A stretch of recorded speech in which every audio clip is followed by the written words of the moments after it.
Hello दोस्तों, आपका स्वागत है हमारे चैनल में। आज हम क्लास 9 का या 29 जनवरी को होने वाला साइंस का इम्पोर्टेंट 30 क्वेश्चन बताने वाले हैं, तो वीडियो को अंत तक जरूर देखिएगा।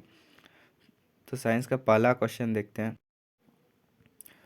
कि चाल समय ग्राफ के नीचे का क्षेत्रफल मात्रक में निरूपित किया जाता है। तो चाल समय और ग्राफ जो है वह क्षेत्रफल का मात्रक जो होता है वो होता है मीटर। मीटर जरूर से याद रखिएगा, वह जो होता है वह मीटर होता है। ए नंबर का राइट आंसर हो जाएगा। दूसरा नंबर क्वेश्चन देखते हैं। यदि दो राशियों का परस्पर ग्राफ सरल रेखा हो तो दोनों राशियां यानी कि दो रेखा जो है वह सरल रेखा में हो तो इसका जो होता है वह अनुत्क्रमानुपाती होता है। राइट आंसर हो जाएगा अनुत्क्रमानुपाती होता है यदि दो राशियां परस्पर ग्राफ सरल रेखा पर हो।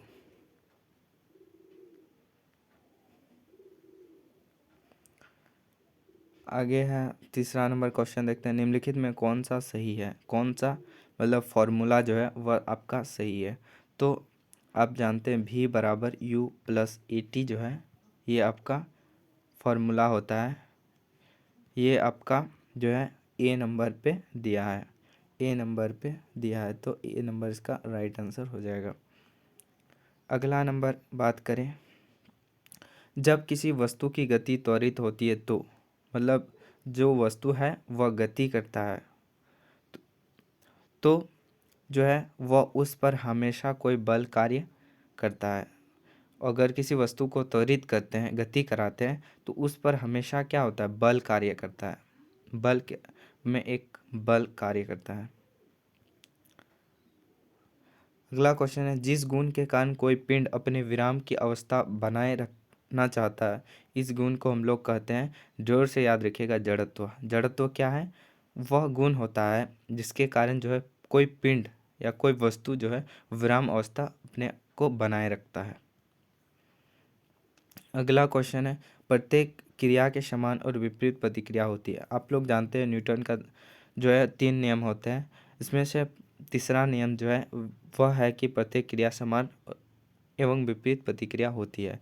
तो ये जो है वह न्यूटन का तीसरा नियम है या गति का तीसरा नियम है। 3 नंबर सी नंबर इसका राइट आंसर हो जाएगा। अगला नंबर क्वेश्चन हम लोग का, गुरुत्व त्वरण का मान। तो गुरुत्व त्वरण का मान आप लोग सभी जानते होंगे, वह जो होता है पृथ्वी के अक्षांश पर निर्भर करता है। किस पे निर्भर करता है, पृथ्वी के अक्षांश पर निर्भर करता है। सी नंबर का राइट आंसर हो जाएगा। अगला नंबर क्वेश्चन है कि चंद्रमा की सतह पर किसी वस्तु का भार पृथ्वी की सतह पर उसके भार का कितना गुना होता है। तो चंद्रमा की सतह पर किसी वस्तु का जो भार होगा वह पृथ्वी के सतह का उसके भार के आप लोग जानते हो 1/6 गुना होता है। 1/6 गुना पृथ्वी पर उसके भार का कितना होता है, 1/6 गुना। यानी कि चंद्रमा और पृथ्वी की सतह का भार जो होता है वो जो डिफरेंस होता है 1/6 गुना ज़्यादा होता है चंद्रमा की भार से। डी नंबर्स का राइट आंसर हो जाएगा। अगला है 9 नंबर, पटना के गोलघर पर बैठे लड़के के पास है। तो पटना के गोलघर पर बैठे लड़के के पास जो हो जाएगा वह स्थितिज ऊर्जा है। स्थितिज ऊर्जा यानी कि वह बैठा हुआ है, कोई काम नहीं कर रहा है, इसलिए स्थितिज ऊर्जा। अगर कोई गति करता तो गतिज ऊर्जा होता, और बैठा हुआ है इसलिए इसका स्थितिज ऊर्जा हो जाएगा। अगला है, कमानदार घड़ी में संचित ऊर्जा है। तो कमानदार घड़ी में जो है उसका जो उदाहरण है वह स्थितिज ऊर्जा का है। स्थितिज ऊर्जा का है उदाहरण है कमानदार घड़ी। अगला है, कार्य करने की दर को। तो कार्य करने की दर को हम लोग शक्ति कहते हैं। बी नंबर्स का राइट आंसर हो जाएगा। अगला क्वेश्चन की बात करें, अगला है, तरंगे किसी स्थान से अन्य स्थान तक किसी एक्स का स्थानांतरण करती है। तो राशि एक्स है, तो राशि आपका एक्स जो हो जाएगा वह ऊर्जा।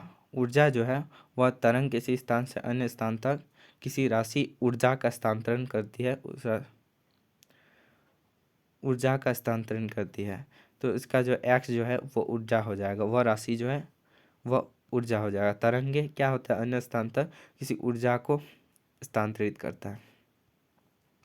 अगला नंबर क्वेश्चन की ओर बढ़ते हैं। स्पष्ट प्रतिध्वनि सुनने के लिए मूल ध्वनि और प्रवर्तित ध्वनि के बीच समय का अंतराल कम से कम होना चाहिए। तो स्पष्ट प्रतिध्वनि सुनने के लिए मूल ध्वनि और परिवर्तित ध्वनि का बीच का जो अंतराल होता है, आप लोग सभी जानते होगा, 1/15 सेकेंड होता है। 1/15 सेकेंड होता है। कितना? 1/15 सेकेंड। अगला नंबर क्वेश्चन की बढ़ते हैं। निम्नांकित में द्रव में कौन सा अनिश्चित है? तो आप लोग जानते होंगे, जो अनिश्चित होता है वह होता है आकार। आकार जो है वह द्रव में अनिश्चित होता है। द्रव में आकार अनिश्चित होता है, और जो है आयतन जो है वह निश्चित होता है। जैसे तेल, जिस आकार में डालेंगे, जिस आयतन जो है वह निश्चित होता है, मतलब तेल जिसका आयतन जो है वह निश्चित होता है। आकार जो है बोतल में भी डाल सकते हैं, पॉलीथीन में भी डाल सकते हैं। द्रव मान ही लो तेल को ही, तो जो है वह आकार जो है अनिश्चित होता है। अगला नंबर 15 नंबर क्वेश्चन की ओर देखते हैं। 15 नंबर क्वेश्चन है, वाष्पन की प्रक्रिया से उत्पन्न होती है। तो वाष्पन की प्रक्रिया से जो उत्पन्न होती है, आप लोग सभी जानते हो, वह ठंडक होता है। वाष्पन से प्रक्रिया से उत्पन्न होती है ठंडक। गर्मी तो नहीं होगा, ताप में भी वृद्धि नहीं होगा। बी नंबर ठंडक इसका राइट आंसर हो जाएगा। गर्म करने पर गैस का आयतन, तो गर्म करने पर गैस का जो आयतन होता है, आप लोग सभी जानते होंगे, बढ़ जाता है। क्या होता है? उड़ने लगता है। तो जो है वह गर्म करने पर हल्का होके वह आयतन बढ़ जाता है, इसके बाद उड़ने लगता है गैस के रूप में। अगला नंबर क्वेश्चन है, निम्नलिखित में कौन कोलाइड है? तो कोलाइड जो है आप लोग का गोंद जो है वो कोलाइड है। चीनी का शरबत भी नहीं है, पीतल भी नहीं है, और धुआं भी नहीं होता है कोलाइड। गोंद जो होता है वह कोलाइड का उदाहरण होता है। अगला नंबर क्वेश्चन है, निम्नांकित में कौन टिंडल प्रभाव को प्रदर्शित करेगा? तो टिंडल प्रभाव को जो है वह आप लोग को जो है दूध जो है वह टिंडल प्रभाव को प्रदर्शित करता है। टिंडल प्रभाव को दूध जो है वह प्रदर्शित करता है। अगला नंबर, काली स्याही में उपस्थित डाई को पृथक किया जाता है। तो काली स्याही में उपस्थित जो डाई होता है उसको पृथक करते हैं हम लोग क्रोमेटोग्राफी विधि द्वारा। किसके द्वारा? क्रोमेटोग्राफी विधि द्वारा। सी नंबर का राइट आंसर हो जाएगा। अवतग्रोह संख्या का मान क्या होता है? तो आप लोग सभी जानते हैं अवतग्रोह की संख्या का मान, ये जरूर से क्वेश्चन आता है। 6.0 22 × 10⁻23 जो है वह अवतग्रोह संख्या है। जरूर से याद रखिए 10 का पावर, यानी कि ये दो ऑप्शन समान है। 6.022 6.02, 10⁻23 होगा इसमें राइट आंसर, और 10⁻22 जो है वह नहीं होगा। ये भी ध्यान रखिएगा। अगला क्वेश्चन की ओर बढ़ते हैं। अगला क्वेश्चन है कि निम्न में सोडियम का संकेत क्या है? तो सोडियम का जो संकेत होता है वो Na होता है। Na जो है वो सोडियम का संकेत होता है। इसका जो परमाणु संख्या होता है वह 11 होता है। सोडियम का परमाणु संख्या जो होता है 11 होता है। इसका विन्यास होता है 281। इलेक्ट्रॉनिक विन्यास जो होता है वह 281 होता है।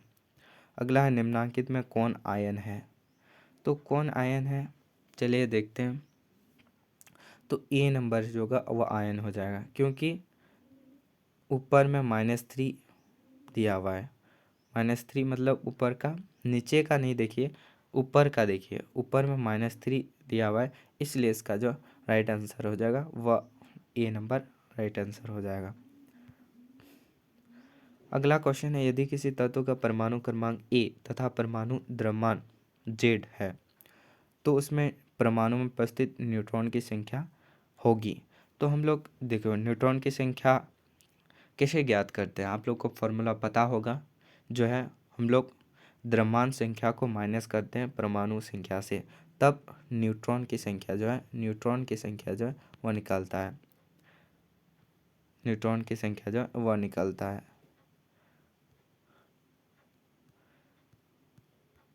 आप लोगों को पता होगा कि न्यूट्रॉन की संख्या ज्ञात करने के लिए हम लोग परमाणु द्रव्यमान संख्या को परमाणु क्रमांक से माइनस करते हैं, तो हम लोग को न्यूट्रॉन की संख्या प्राप्त होता है। इसलिए बी नंबर का राइट आंसर। अभी बताए सोडियम का सही इलेक्ट्रॉनिक विन्यास क्या होता है? तो 281 जो होता है 281 जो होता है वह इलेक्ट्रॉनिक विन्यास होता है।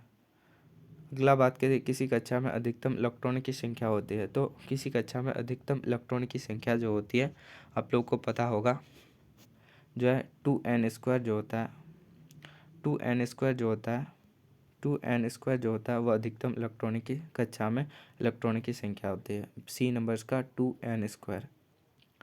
अगला नंबर क्वेश्चन की बात करें, कोशिका का पावर हाउस या बिजली घर है, तो कोशिका का पावर हाउस या बिजली घर कह सकते हैं। इसका जो होता है वह माइटोकॉन्ड्रिया होता है। कोशिका का पावर हाउस या बिजली घर माइटोकॉन्ड्रिया होता है, जोर से याद रखिएगा।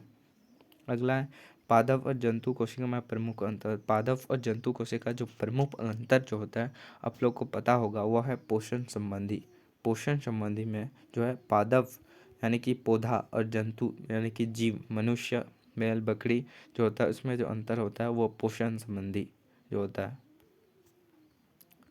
वह घास खाता है, हम लोग नहीं खाते हैं, इस कारण से वह पोषण संबंधी जो अलग होता है।